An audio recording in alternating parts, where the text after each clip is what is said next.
Hey, salut les gens! Je sais, il y a longtemps que j'ai plus fait une vidéo. Mais voilà, à la base j'avais une super idée de vidéo pour fêter les 1 an de ma première Déliops et puis j'ai eu des problèmes familiaux qui ont fait que c'était pas possible. Et puis le jour est passé, puis il y a 2 jours qui sont passés, 3 jours sont passés, puis je me suis dit, ça fait un peu con de dire que tu fais une vidéo 1 an après, t'es déjà genre 1 an, une semaine après, enfin bon. Et finalement les images n'étaient pas si intéressantes que ça, enfin c'était un peu genre... c'est plus limite un podcast qu'une vidéo, donc j'ai fini par laisser tomber. Mais du coup, là, vous avez droit à un petit hors-série et pas une déliops parce qu'il va y avoir du montage. Et donc, si on respecte le sens de la déliops, il n'y a pas de montage dans une déliops. Mais là, il y a du montage parce que, comme vous pouvez le voir, je ne suis pas toute seule. Il y a mon petit papa. Et en fait, on fait des courses pour lui. Enfin, pour lui. Pour ses 3 poilus plutôt, n'est-ce pas? Donc, tous les 3, 4 mois, en fonction de l'appétit des bêtes, on va acheter des croquettes, de la litière et un petit peu de trucs pour les chats. Parce que chez mon papa, il y a 3 chats. Il avait 3 enfants, maintenant il a 3 chats et c'est devenu ses 3 enfants, sauf qu'ils sont plus poilus que nous.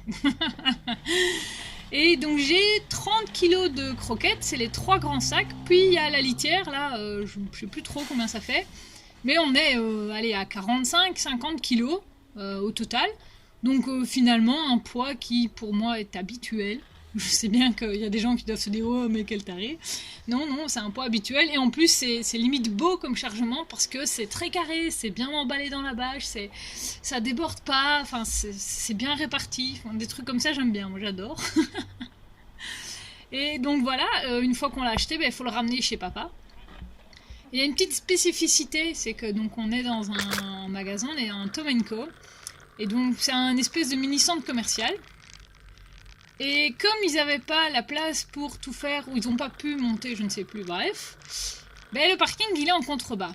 Mais une fois qu'on est en bas, il faut remonter. Et c'est là qu'on rigole. Et c'est parti.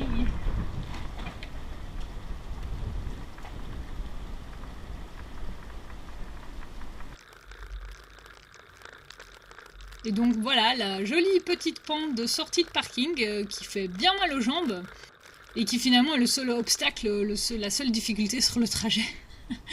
Mais tu sens bien quoi, t'es bien cassé dans les jambes et tu dis ouais ça va là c'est plat et puis il reste la dernière pente. Et la dernière pente, t'imagines, tu te fais la fête de la charge à chaque fois qu'on passe là quoi, donc bon... Et donc c'est assez comique parce que la première fois que je l'ai fait, j'étais là, j'étais en nage. J'étais clairement en nage, je crachais pas mes poumons, mais j'étais en nage. Et maintenant, la première pente, ça va, franchement ça va. Celle-ci, par contre, c'est encore un peu compliqué.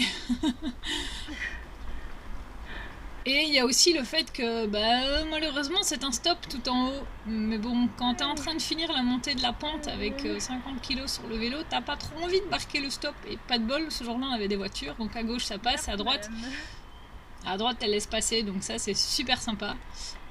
Mais non, je sais très bien que c'est l'effet team vélo bizarre qui agit et pas du tout je vais être sympa avec eux. Parce que voilà, papa avec ses 3 roues, moi avec le vélo cargo chargé, voilà, les gens ils nous regardent passer en général, genre c'est quoi ce bordel? Papa il a tellement l'habitude qu'il y a déjà des choses qu'il n'entend plus, et moi en fonction que je suis devant ou derrière, j'entends parfois les piétons, c'est assez drôle. Mais voilà, ça me fait toujours bien rire aussi quoi. Et alors je sais que je ne suis pas sur la piste cyclable dans le rond-point, mais il y a quand même dans le code de la rue belge, la règle dit que si la piste cyclable n'est pas praticable, on n'est pas obligé de la prendre. Et j'estime que cette piste cyclable n'est pas praticable parce qu'elle est mal foutue. Rejeter les cyclistes sur le bord extérieur du rond-point, c'est juste pour qu'on le roule dessus, quoi. Enfin, il y a assez d'exemples sur internet pour voir que c'est pas du tout une bonne idée, pourtant ils le font. Et donc voilà, moi je considère que c'est pas praticable, donc je ne la prends pas.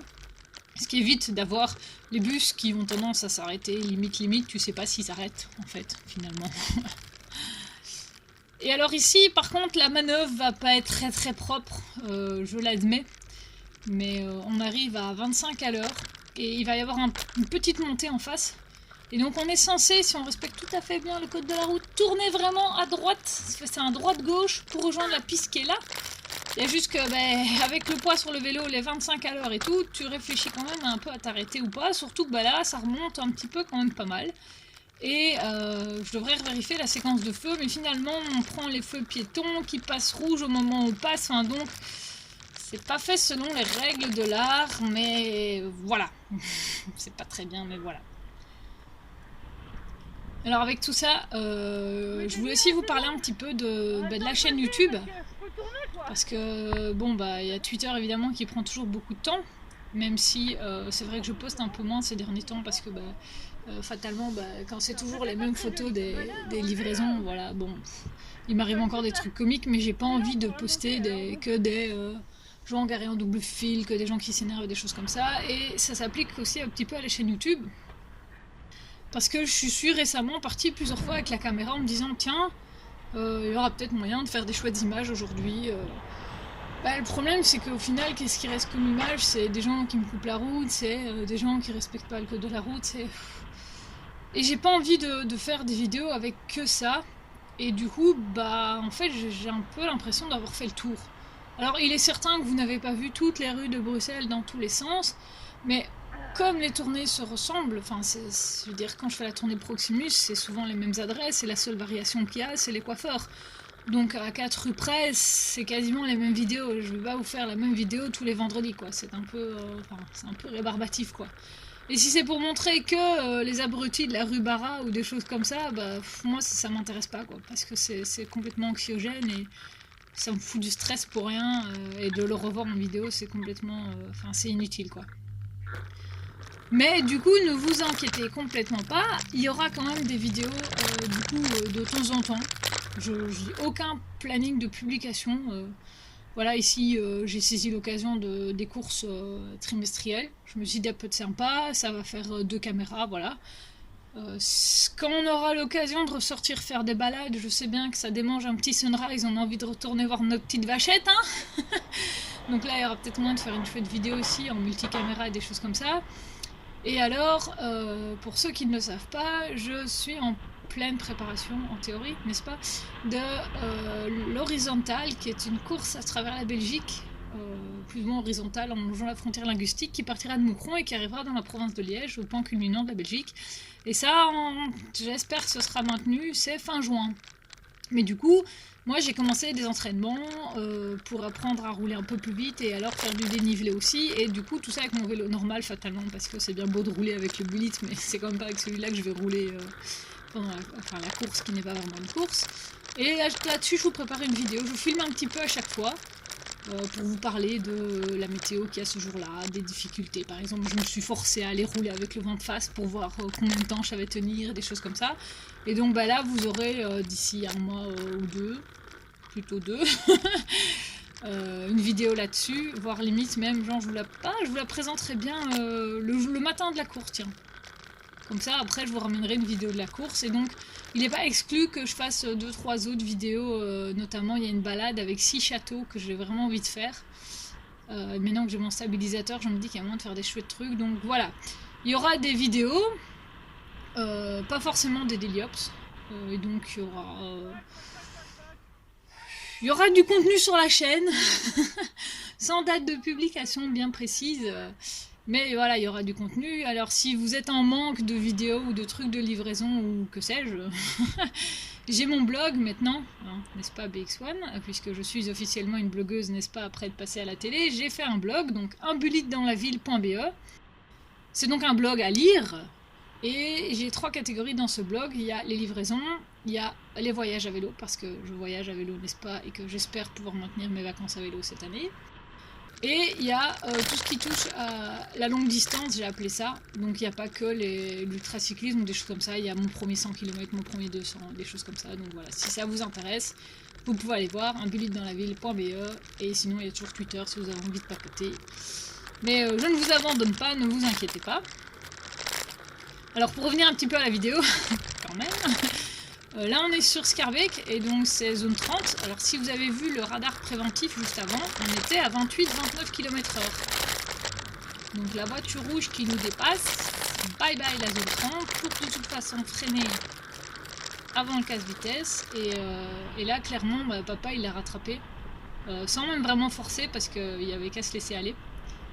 Et donc ouais ok, papa probablement fait une infraction aussi de 3 ou 4 km/h. Mais c'est bien la preuve que Enfin, même avec des casse-vitesse et des beaux panneaux et des radars préventifs, ta zone 30... Enfin, je rigole, quoi. Soyons honnêtes, je rigole. Et ben, on est sur Schaerbeek, donc ceux qui savent, Schaerbeek, c'est quand même pas... C'est la commune qui est passée la première en zone 30, et au final, c'est la commune où il y a les plus gros accidents de trucs de vitesse de ouf. Enfin, c'est pas terrible, quoi. Mais c'est bien, ça fait bien, on est beau, c'est une commune zone 30. Voilà. Allez, sur ce, je vous laisse. Il y a un petit bonus à cette vidéo parce que il y a quand même l'inspection des poilus quand on arrive. Hein, et les odeurs dans la bâche, ça, ils adorent. Hein. Allez, on va la finir comme une Déliops. A plus, et prudence sur la route. Hein? Bah, ça a pas l'air dégueu en tout cas. Il aime bien la bâche.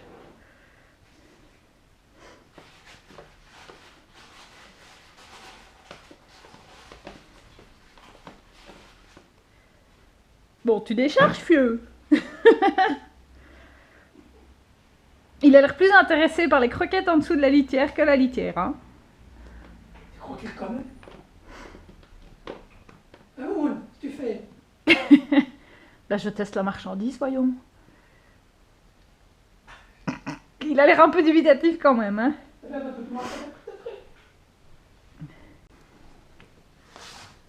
Alors, c'est inspection numéro 2. Ah, est-ce qu'on a numéro 3 qui revient?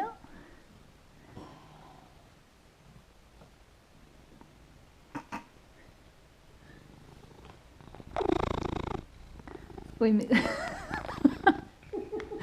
Si vous voulez juste qu'on entende ton ronronnement, pas que tu ailles te frotter sur la lentille de la caméra. Et là, hey. Ça c'est pas gentil, je te ramène à bouffer, tu m'attaques.